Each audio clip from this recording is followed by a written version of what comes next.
press. We have observed his press statements made outside the House at formal press conferences. We saw that he did not leave the precincts of the Parliament for several days after that, and made, in a way, a visual which was very demeaning of the entire Parliament and for all of us members. We all felt ashamed at this kind of behavior of a colleague member of Parliament. Honourable Chairman, it is also pertinent and very, very important for the House and the nation to know, through you, sir, that the Honourable Member, Shri Sanjay Singh, who has been in this House for about 5 years and a few months, had entered into the well of the House on 56 previous occasions in the last 12 sessions of the Rajya Sabha. 56 occasions. And I can understand once, twice, you're agitated, you disturb the House, you disturb the proceedings, an issue you're very emotional about, you come out. This is a deliberate attempt to undermine the proceedings and the orderly conduct of Parliament, and directly has an impact on the privileges of every other member of this House, whether on that side or on this side. 56 previous occasions he has entered into the well of the House and been named in the bulletins of Parliament. Honourable Chairman, sir, he has also been suspended from the services of the Council twice before, during the 252nd and the 257th session. This repeated and deliberate misconduct deserves to be noted by the House, deserves to be recognized by the people of India, and therefore it is important to note that a member of Parliament repeatedly committing the same act of disobedience, repeatedly disturbing the orderly proceedings of the House, repeatedly not allowing the House to transact its business, and in addition to that, already having 3 cases of breach of privilege and contempt of the House pending against him before the Committee of Privileges, deserves exemplary action. And therefore, with your permission, sir, I would like to, for the consideration of this august House, move the motion that the Council disapproves the repeated violation of rules, directives of the Chair and unruly conduct of Honourable Member Shri Sanjay Singh, as the same are not in conformity with the rules to be observed by the members of the Council, as the same lowers the dignity of the Council, and as the same are in violation of the framework of Code of Conduct for members of Rajya Sabha as prescribed by the Committee on Ethics, and thus approve the continuation of suspension of Shri Sanjay Singh till the Committee of Privileges submits its findings on cases of breach of privilege pending against him. Thank you, sir. I shall now put the motion. Move to vote, please. Yeah. Those in favor, please say aye. Aye. Those against, please say no. I think ayes have it. The ayes have it. The ayes have it. The motion is adopted. Taking 1 second. I'll come to you. Taking a conspicuous view of his continued misconduct, violation of directions and blatant disregard of his the rules of the House, I find it expedient to refer the matter as indicated earlier to the Committee of Privileges.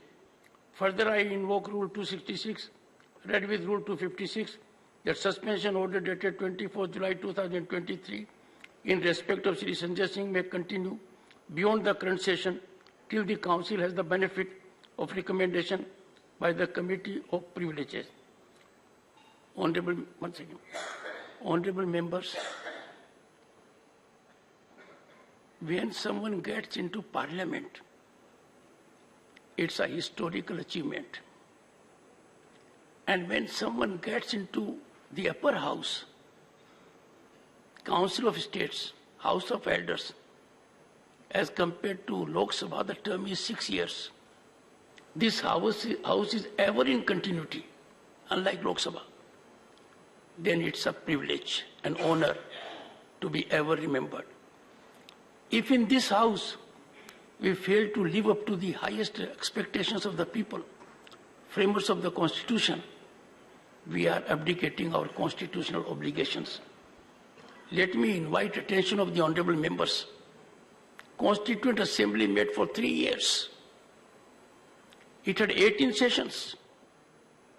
Some of the most divisive, difficult issues, contentious issues came up for deliberation.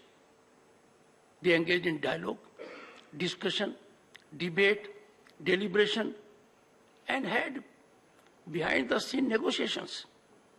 But there was not a single instance of disruption or disturbance, much less members getting into the well of the House. The Honorable Leader of the House said 1 or 2 instances of coming to the well may be condoned. In this chair, I would not agree to that. Even one misdemeanor of a member coming to the well is painful.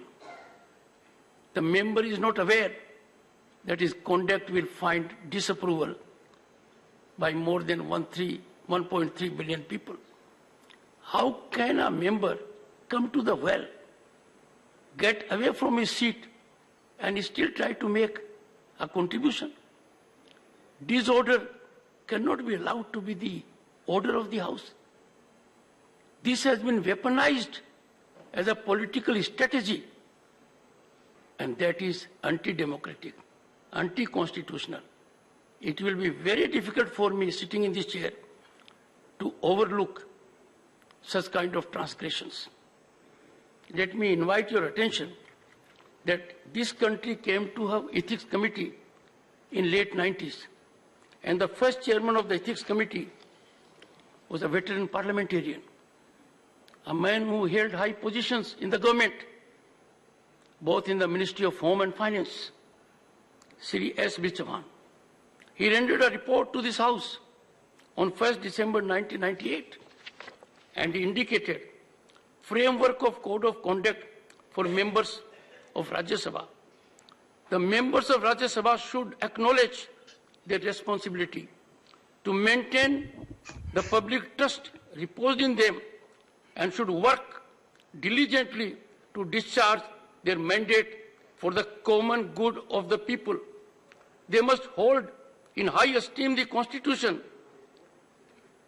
the law, and parliament institutions, and above all, general public. They should constantly strive to translate the ideas laid down in the preamble of the Constitution into a reality. The following are the principles which they should abide by their dealings. I'll refer to only 2 of the principles. 1, members must not do anything that brings disrepute to the Parliament and affects their credibility. I'll pause here for a moment. Coming to the well, rising on the seat, shouting slogans, coming with a garland of tomatoes. Where are we heading? Where are we heading? Forget about the people at large. Your blood relations, your near and dear ones will not approve of it. And it is now 25 years since this report was put before this House. And the second one, members are expected to maintain high standards of morality, dignity, decency, and values in public life. Each word getting outraged. I must share my concern with the honorable members. What I saw in last few days, challenging manner with physical dimension, daring the chair virtually, what the chair can do. I have been extremely indulgent.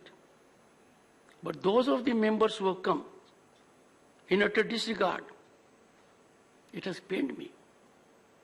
It was no rejoicing for me that even a senior advocate, Mr. Vivek Tankha, came into the well. a man holding high position in the legal fraternity, and you engage into such kind of transgressions. Imagine if this happens in a court of law, what the consequences will be. Ours is a much elevated institution. We have to decide the fate of every other institution in the country. We are repository of the power to ensure constitutional institutions continue to be within their bounds. I therefore appeal to you, earnestly appeal to you and plead with you, please informally reach out to your friends on the other side and discuss with them.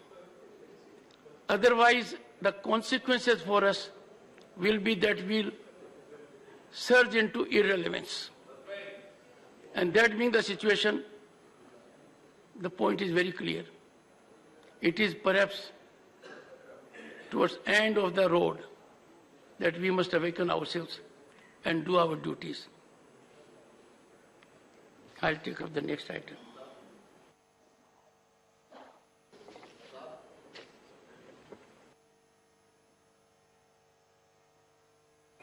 Okay.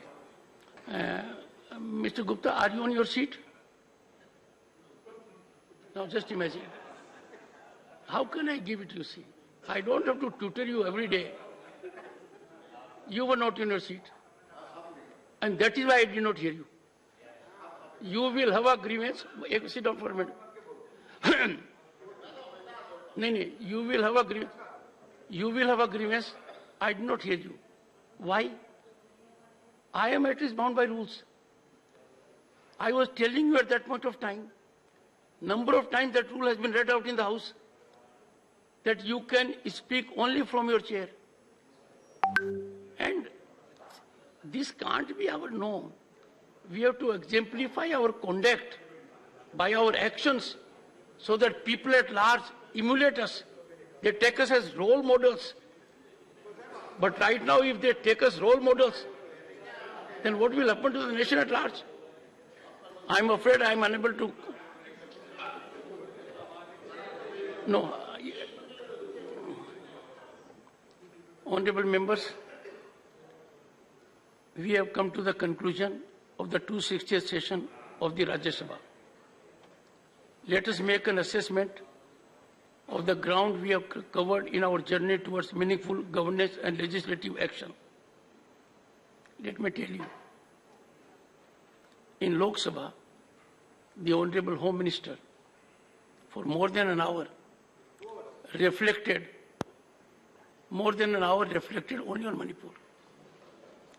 The Honorable Prime Minister, in his discourse, focused on Manipur, indicated to the nation a soothing and healing touch. अब सोचो हमने क्या खोया क्या पाया. On 20th of December, on the very first day, when the matter came up for consideration, the government had immediately agreed after I had accepted the notice. It was my discretion, my judgment to accept the notice that this House must debate Manipur. The debate did not take place. It was listed in supplementary list of business. I had indicated to the entire House the short duration discussion is limited to 2.5 hours. I invoked my authority under the rules and said I will keep it open-ended. Members of the House are extremely and enormously talented. We have Padma awardees of the highest category here, 3 of them. This House, on account of unruly conduct, indecorous behavior, could not avail the historic opportunity of guiding the Lok Sabha on Manipur. And that was on account of our actions. This was very painful. Once again, we yielded to the allure of narrow interests and allowed disorder to be the new normal in the proceedings of the House. It appears that my appeals have not resonated well with our members, The frequent unwholesome spectacle of disruptions only indicates that my message has not found the attentive audience it deserves. I would be open to any kind of idea. I've interacted with the honorable members, floor leaders in my chamber, and they agreed with me. And once they come to the house, things are otherwise. It's a worrisome, alarming scenario. A total of 44 hours and 58 minutes during the 17 sittings of the House were lost due to avoidable disruptions, adversely impinging on our overall productivity of this session. The people at large are in pain. They have got us elected here. They are sustaining us by their fiscal power. It's a heavy drain on exchequer. Our accountability and transparency has no doubt. Can we allow such a scenario to continue? Honorable members, we have been able to pass few bills during the session that witnessed some lively and animated debate. We could take up questions on a few occasions, but I feel the productivity of the question hour could have been much better. I will make an appeal to media also. It pains me when media carries a news report. Rajya Sabha passes bills in absence of opposition. It is factually wrong. Media is required to be on tenable factual ground. The members chose not to perform their constitutional duty by being present. They walked out not from the House, but from their solemn duty, their constitutional obligations. And therefore, such kind of reporting by media, I appeal to media to be more sensitive to the sentiments of the people at large and properly, fairly report the proceedings of the House. Rajya Sabha also witnessed a positive development while giving fair representation to our dynamic women members to be part of the panel of vice chairman. I wish to utilize their innate managerial skills for the smooth conduct of the proceedings of the House. And friends, this decision was taken after careful deliberation. And I get a feel that women chairpersons have performed from this chair in a manner which is of the highest standards.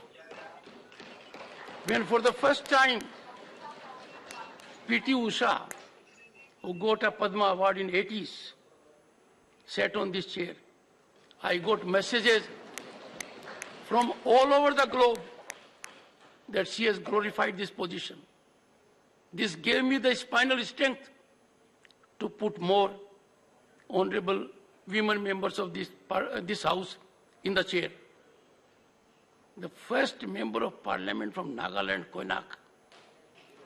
Remarkable performance. And the same applies to others. I think they have vindicated the role, made us proud. In a similar vein, the Secretariat, in a laudable move, undertook a progressive initiative to empower its women employees by affording them the opportunity to attend to the significant table duties within hallowed chambers. Right now you will see, all four are women. And there was a time when somebody sent it for the first time, I could see in media later on the chair was a lady member of this House. The speaker was a lady member, and the table was occupied by lady employees. And that photograph has been appreciated all around.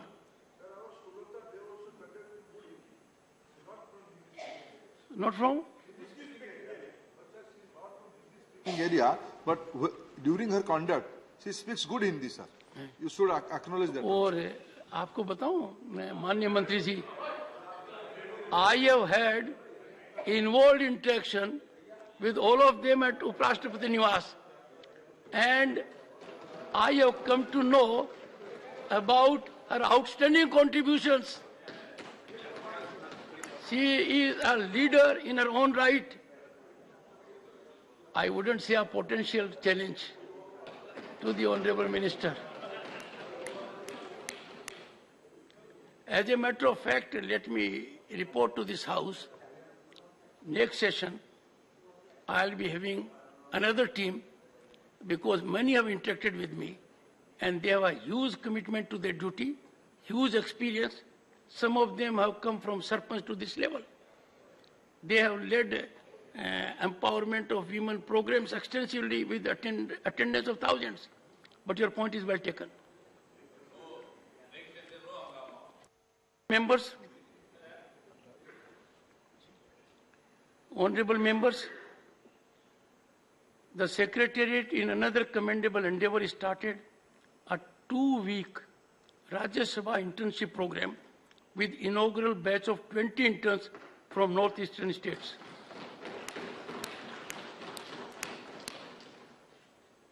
I had the occasion to be with them along with the Honorable Minister Sonowalji. Had dinner with them yesterday. Look at the brightness in their eyes, the kind of experience they had. And at the highest level, attention was paid to their internship. A 1991 batch IS officer, secretary to Rajya Sabha, was overlooking everything.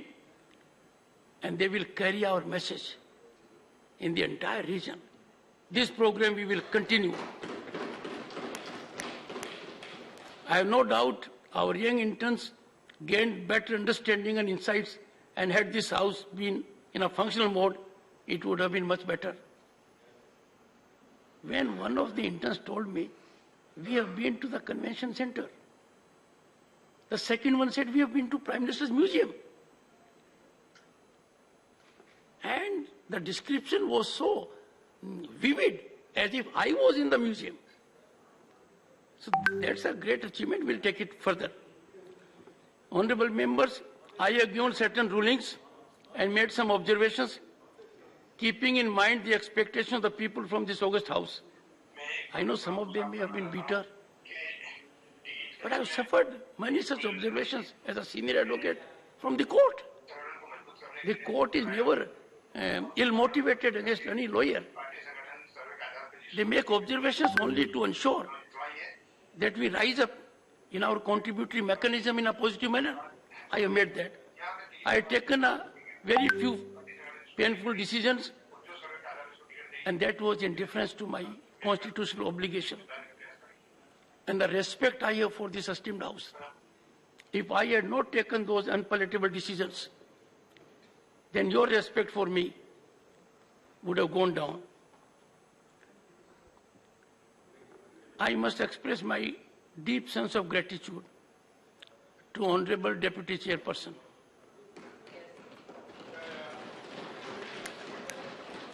A man of enormous patience, gifted with intellect, and always gave me sagacious advice. We interacted every day of the session.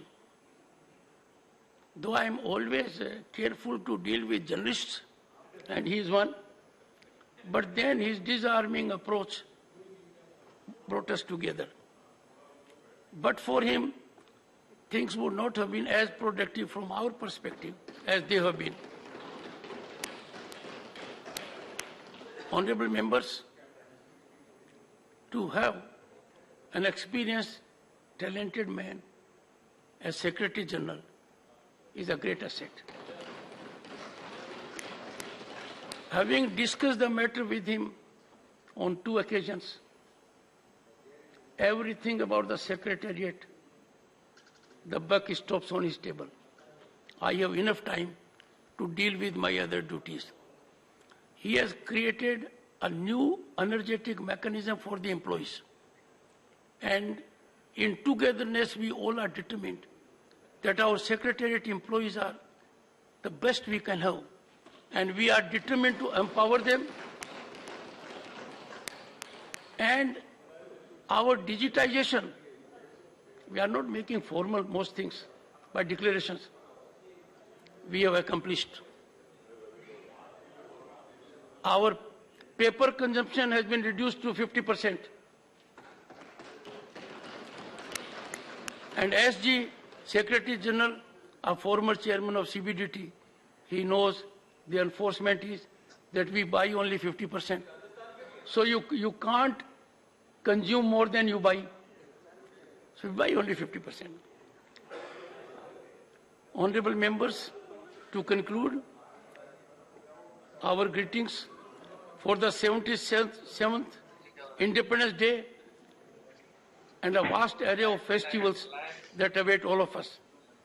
Thank you. Jai Hind.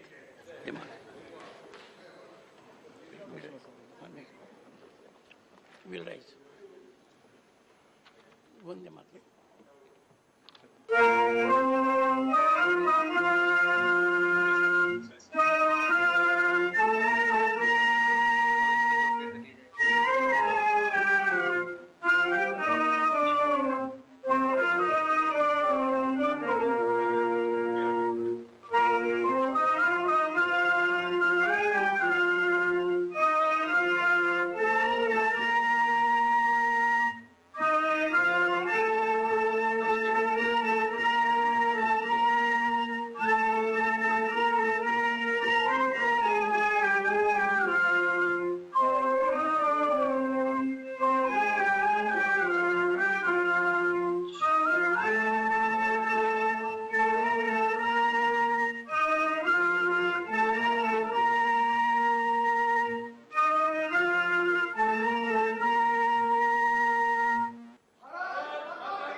The House stands adjourned sine die.